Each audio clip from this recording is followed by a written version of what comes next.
Hello and welcome to Iowa PBS. My name is Joe Bustad and I'm a graphic designer here. I've had the good fortune to work full-time for this organization for the past 20 years. I also interned here in 1989 when I was a student in the graphic design program at the Des Moines Area Community College.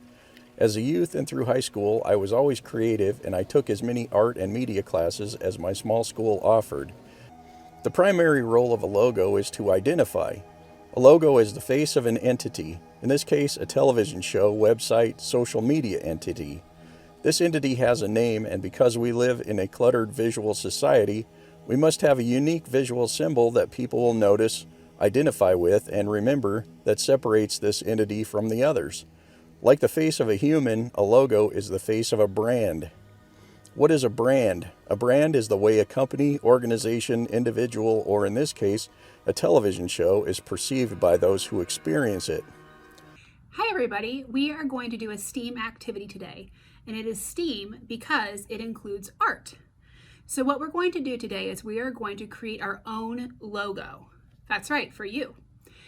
We at Iowa PBS use logos for national and local content, and we even update those logos sometimes. So as I guide you through this, don't worry about it not being perfect because you can always adjust it later. So let me walk you through. All right, I am settled at my art table and I'm going to go over some items that you'll need for this activity. You are going to need some white paper. You can even just use computer paper. And then you're going to pick what medium you want to use with your art. So I have out colored pencils and markers, but you could really use anything, paint or whatever you prefer. So one thing we're going to want to consider is when we make a logo for ourselves, we have to think about what do we like. What's your favorite color? What size of logo would you like? Do you have any favorite sports teams, favorite foods? You can really incorporate anything. So for me, my example, I am going to start off with a tree because nature is really, really important to me. And I'm going to take up the center of this paper here. So one rule about doing art is we cannot make fun of our work and we cannot make fun of someone else's work. And remember, you can always redo it in a way that you would like. All right, so I started off with a tree, but I'm not done yet. I also love animals. I love nature and I love animals. We spend a lot of time in nicer weather getting out and enjoying the area around us. So I'm going to incorporate an animal into this logo. And I think I'm going to do a bird. We have a lot of bird feeders in our yard, and I enjoy watching them.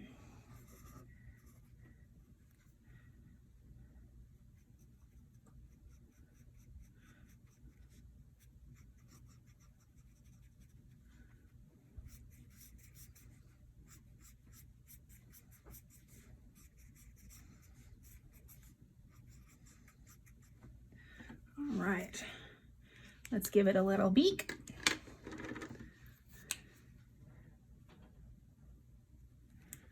And let's give it a little beady black eye.